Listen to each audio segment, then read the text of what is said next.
你们知不知道为什么抗战初期我们中国军队打不过日军？日军是这样的，行动统一，相互掩护，井然有序。中国的军队是这样的。滚你妈断了爱的情话！日军为了这场战争举倾国之力，准备了30年之久。而这期间，我国是军阀混战，民不聊生，许多人还是临时充数抓来当兵。而让这些人杀死日军俘虏有多难？不管怎么劝，他们都不愿动手，只有把枪顶在头上，告知他，如果不杀鬼子，就要将其枪毙。而小鬼子更是嘲讽他是不敢朝自己开枪的。眼看长官就要数到3，说了声对不起后才朝鬼子开枪。而另一个号称自己跟过张大帅打过仗的男人，真的让他出列他就怂了，眼看要枪毙自己才打出力气，还打歪了。军官气的是对他一顿胖揍。另一名战士实在是看不下去，就举枪替他将那头鬼子干掉。不过说真的，如果是你，从来没杀过人，硬逼着让你干掉鬼子俘虏，你能不能下得去手呢？如果是我会的。如果我把他看作人，我应该也下不了手。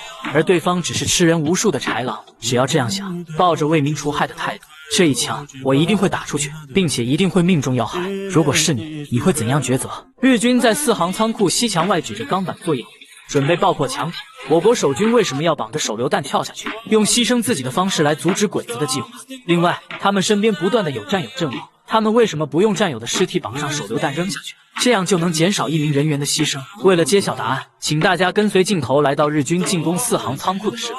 当时几股日军举着钢板，在钢板的掩护下冲到西墙外，准备炸出几个爆破点，以此侵入4行仓库。如果爆破口被打开，日军以数倍的兵力，一定会轻而易举地消灭掉4行仓库里的中国守军。另外，日军之所以不使用重炮攻击，是因为4行仓库里存有大量的天然气罐，如果发生爆炸，就会波及到河对岸的英租界地区。日军为了不引起国际争端，所以只能采用这种战术。而这种战术一旦成功，对于我国守军来说那就是致命的。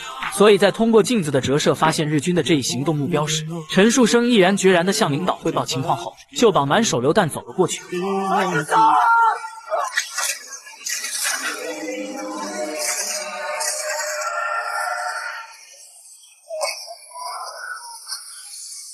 为什么不直接扔手榴弹下去？因为手榴弹是通过爆炸碎片起到杀伤效果，而只扔手榴弹下去，其爆炸威力对钢板下的鬼子起不到杀伤作用。只有通过重物穿过了鬼子的钢铁阵，来到鬼子身边，才能摧毁下面的鬼子。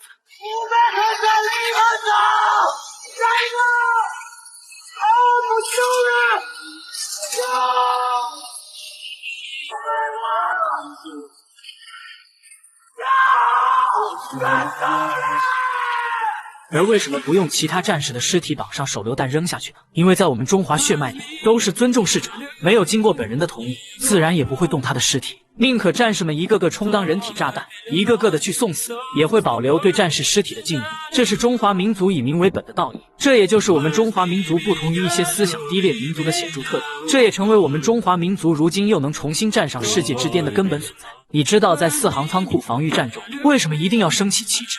升起旗帜对于日军来说是一个极大的侮辱，日军会不惜余力的发起攻击，让本来防守就艰难的中国守军雪上加霜。中国守军内部经过激烈的讨论，最终还是决定升起旗帜，这无疑是一种自杀行为，而他们这个行为还是很有必要的。原因有3点，最后一点最为重要。从明面上讲，布鲁塞尔会议正在进行，国民政府希望能让世界知道，中国军队还没有撤，只有能再坚守2天，就能在会议上争取到更多的国际社会支持，而升起旗帜，就更能表示中国战士们的决心，可以起到更好的效果。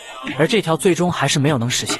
虽然他们的精神受到了各界人士的重视，不过以英法为首的资本主义国家，为了避免和日本发生矛盾，明哲保身而退避三舍，所以从国际援助这个角度讲，效果接近于零。第二，它极大地激发了国人的爱国热情，从一次又一次被打倒的旗帜，又一次一次地树立起来。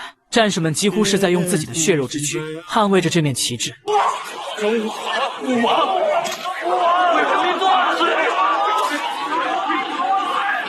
虽然这如同是对中国守军的一场屠杀，而这种坚守不认输的精神，感染了更多的中国同胞，使他们从原来对亡不亡国与我无关的态度转变过来，由此产生了巨大的凝聚力。为了保卫祖国，愿意奉献出自己的一切。比较有代表性的，比如说刀子，他是英租界赌场里的高管，过着锦衣玉食的生活。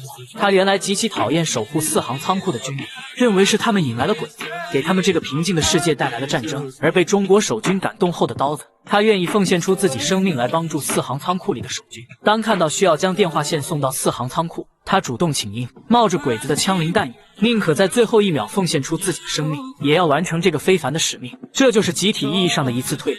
有人认为这条是最重要的，其实不是，最重要的是第3点。他扭转了中国必败的思维，因为如果有这种思维存在，那么即使在爱国，也没有取得胜利的信心，时间久了也注定会失败。而在这场守卫旗帜的战斗中，中日双方都将自己的战力发挥到了极致。这不光是一场是否能守住旗帜的战役，而是一场豪赌，赌中日之战，谁会是最后的赢家？日军派上了大批的飞机，是日军最高科技的代表，而我军只有一些轻型的对空炮，还有一些轻机枪。不过这些在日军的战机面前不值得一提，很快被打得土崩瓦解，有的机枪还炸了膛。当所有人都对中方的胜利不抱希望时，我们的守军战士们，他们却没有一丝放弃。倒下一批就再冲上来一批，他们硬是用他们手中粗制滥造的武器打废了一架架日军先进的战机。更多人从不相信到不可置信，中国守军竟然取得了守护旗帜的胜利。这个壮举不亚于一场会战的影响力，它也极大地激发了中华民族打败日本帝国主义侵略者的决心。这就是它非凡的意义。请为我们英勇的战士们戳戳小爱心吧，让更多的我国同胞知道这份锲而不舍的精神。如今的日本又不断挑衅中国，想要拾起他们军国主义的老套路。若中日开战，则中国必胜。犯我中华者，虽远必诛。